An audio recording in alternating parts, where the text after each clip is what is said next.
Hello? Mr. McRoy, is it? I'll call you Richard, if that's okay with you. I'd like to welcome you to Wario's fast food factory, Richard. Oh, I'm James, by the way. Nothing special about me that you need to know, really. I like to code video games as a hobby. Although I'm unsure if I'm really good at coding video games, at least I love doing it, you know? And I've always wanted to be part of something big, something that affects people, you know? I hope I can put my video game coding to good use one day. But I was fortunate to be one of the minds behind the reopening of this factory here. That's something I'm very happy about.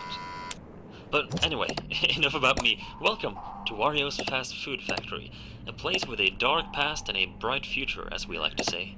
It's back in business, much thanks to your father, in fact, who invested so much and really kickstarted this entire reopening. The original owner, Wario, hence the name Wario, of course, he died 7 years ago, you see, back in 2007. Tragic stuff.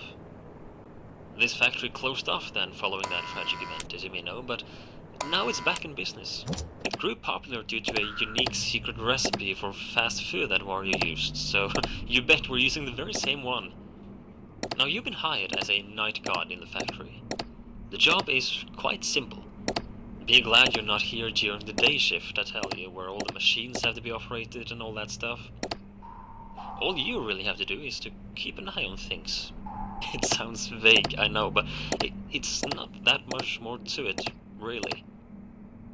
You're currently sitting in the main office of the factory, and seeing as the place hasn't been used for many years, we cannot know for sure just how functional the old machinery is yet.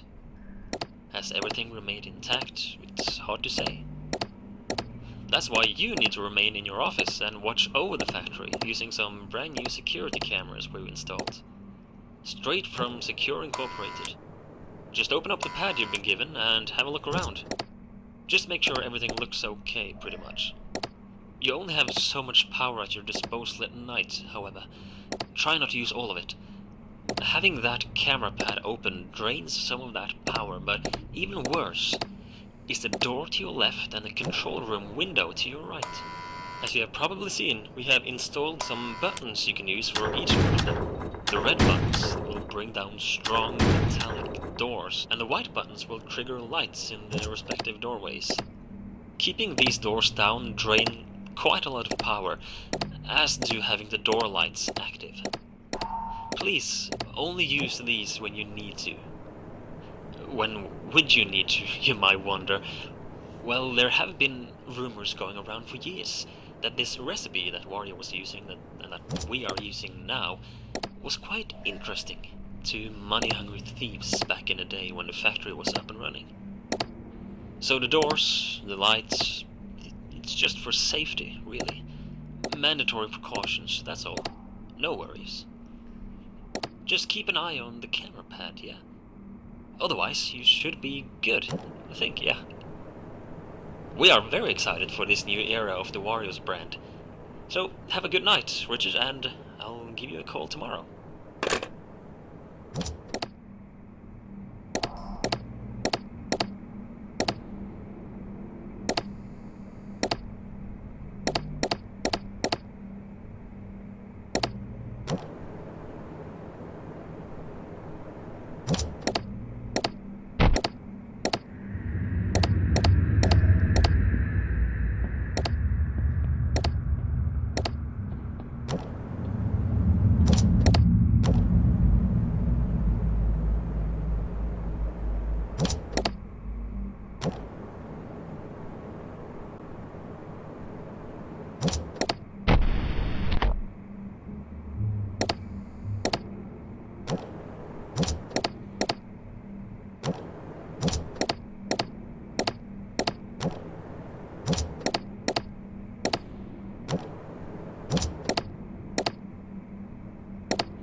Hi there, James here again.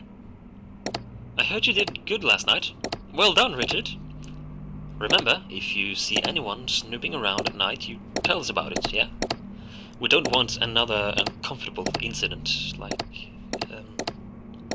Anyway, I heard from a co-worker today that you had questions about this place and its past. Well, the original owner, Wario, you know, businessman, he was kind, yet he wasn't free of greed and stress. But honestly, who are, really? He was clever, and he had that boss-type personality, you know?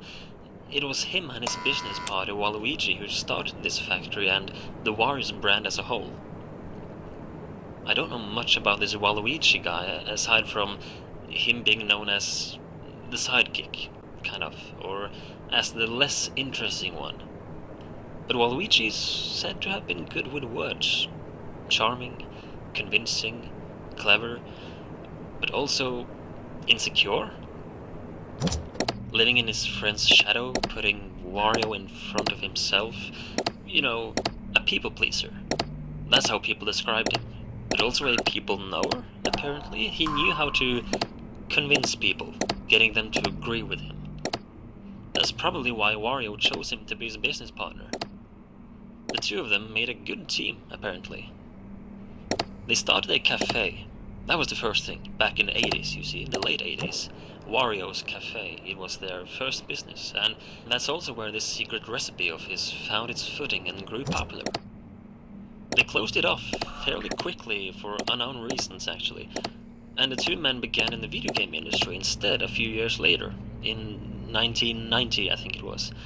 WarioWare Incorporated. You might have heard of it. It was quite a spectacle, and the ideas and products from there were impressive, to say the least. However, people called the place haunted. Rumors has it that even Wario himself claimed the building felt off. And WarioWare actually partly burned down a few years later, unfortunately. It must have been an electrical fire, I guess. But that's when they were able to found their third establishment, which was this very fast food factory. I think it was a lifelong dream of Wario to build this factory, and finally it was up.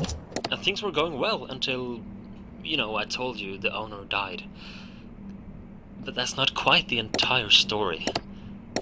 He, Waluigi, along with 3 of their co-workers, completely disappeared one day. Gone. Nobody found them, heard from them, nothing. People had claimed to get strange vibes from the factory since day one, and the disappearance of these 5 didn't exactly lighten those rumors up. Some have even used the word cursed when describing this place. So what happened to them exactly, we don't know for sure. But I've talked long enough for tonight, Richard, I'm sorry. I just thought I would let you in more on the details of the past of your workplace, you know? I'll let you get back to work, and I'll talk to you tomorrow night, yeah?